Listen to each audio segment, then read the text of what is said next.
Focus Nails class. It's once again me, Caleb. And today I have a very interesting and deep subject that we're going to be talking about. That subject is waves. So today there are two key things I want you to take away from this lesson. One is that waves are regular patterns of motion. Another one is that waves transmit energy but not matter. So we're going to be talking about what these both mean in more depth. But first we kind of have to dive in and explore waves a little deeper and understand the key features of waves. So right here I've drawn out essentially one wave.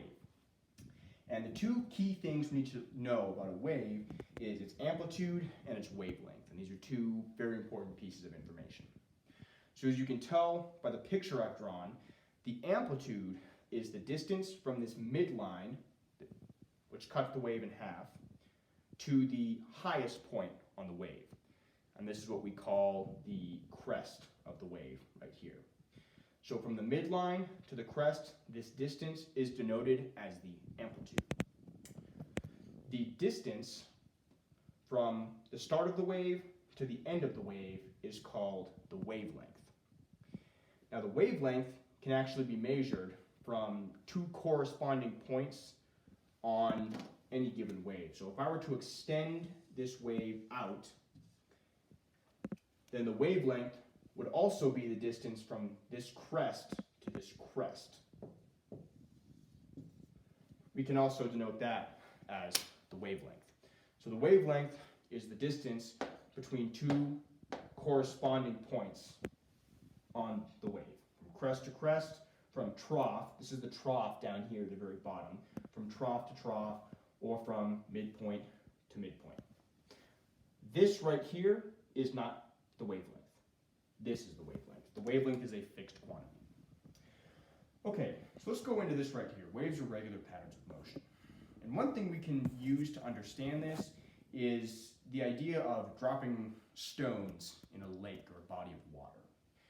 When you drop a stone in a pond or something like that, you get these ripples that resonate out from the center point, that expand outwards in the lake. And these ripples are regular patterns of motion. You know, when you drop it, they continue like this, and they vibrate out throughout the entire lake. It's a regular pattern of motion.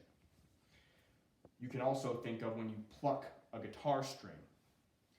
When you pluck a guitar string, it vibrates back and forth like this in a regular pattern of motion. So that's how waves are regular patterns of motion. Now we can move on and see how they transmit energy but not matter. And in order to illustrate this, I have a little demonstration for you here. So I have a bell right here. When I ring the bell, you can hear it through the speaker on your device. Now, when I ring this bell, obviously I can hear it. So the sound is traveling to my ear. Now sound is a really good example of a wave. When I ring the bell, I can hear it, but is the air between me and the bell being moved at all? Is the air moving in my direction, the matter itself? Is it moving? And as you know, no. When you hear sound, you don't feel air blowing in your face because it's just transmitting that sound energy to you. So waves transmit the energy, they transmit the sound, but they're not transmitting any matter. Nothing's blowing against your face, no air is going against you at all. And this can be also seen in the ocean as well. If you ever, swam in the ocean, when the waves come in, you essentially just bob up and down. You're not going to be moved in any direction by the waves in the ocean. You just bob up and down, like a buoy bobs up and down when the waves come in.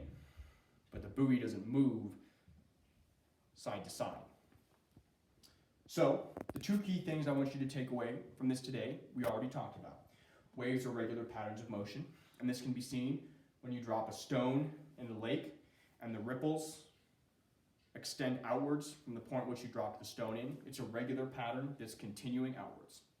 And that waves transmit energy, not matter, as in the case of ringing the bell. The air is not moving towards me, but the energy is making it to my ears. So this was waves right here. Very important lesson, very interesting. And that'll be it for today. Thank you very much. In your notebook, this is what I put in my notebook. And you can add the bell there too. You can draw a picture of what he showed about the bell. So pause that and get that all put into your notebook.